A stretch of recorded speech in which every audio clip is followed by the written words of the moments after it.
The avoidant did not leave because you treated them poorly. They left because you treated them well. This is something that is very hard for people to wrap their heads around. If you treated them so well, why would they run away? Why would they abruptly blindside and discard you or slow fade out on you? Well, understand this is a person that was emotionally neglected in childhood. They weren't shown the love and the nurturing the way they needed from their parents or caretakers. So they learned that they can only rely on themselves for their emotional needs. And they learned if you rely on anybody else for your emotional needs, you're going to get rejected. You're going to get abandoned. So they build a castle wall around their heart. They block off people and keep them on the outside. They learn to fear emotional intimacy because in their mind, in their subconscious, this leads to abandonment. This is a fear that is particularly strong with dismissive avoidance and fearful avoidance that lean dismissive. Now, these fears are triggered by a partner that treats them well, a partner that shows them consistent love and affection. Because the avoidant, well, they feel unlovable. This is the result of childhood emotional neglect. When you're not shown love from your parents, a child tends to personalize it. They think they're defective and there must be something wrong with them. If they don't heal this, they carry this feeling to being an adult, and they feel unlovable and defective inside. So when they have a partner that is loving, affectionate, and consistent, they feel that this person is too good for them, better than they deserve. And it is inevitable that this person is going to figure out that they're too good for the avoidant, and they're going to reject and abandon them.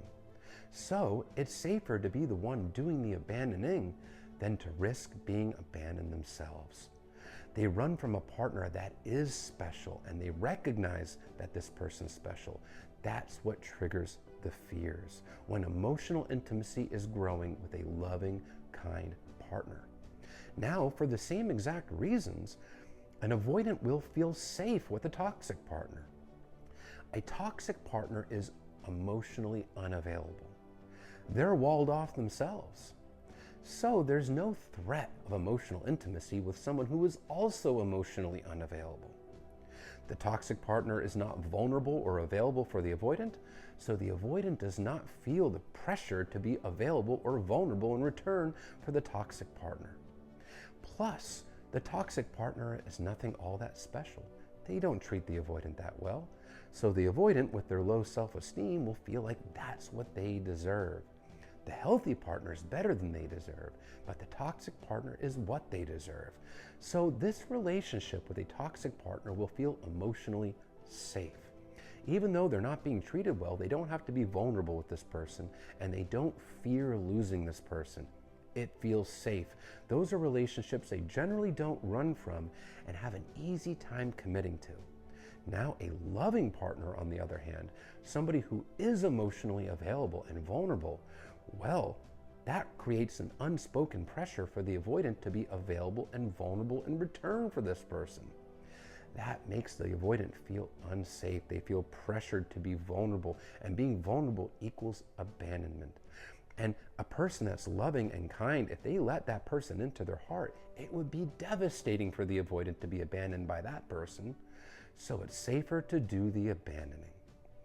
When the avoidant runs away from the relationship, when they abruptly blindside you, discard you, or if they do a slow fade out on you, it is not a reflection of you.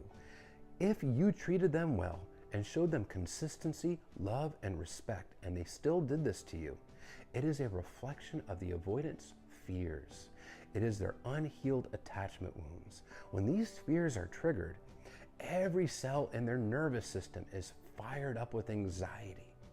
Their cortisol levels are spiking.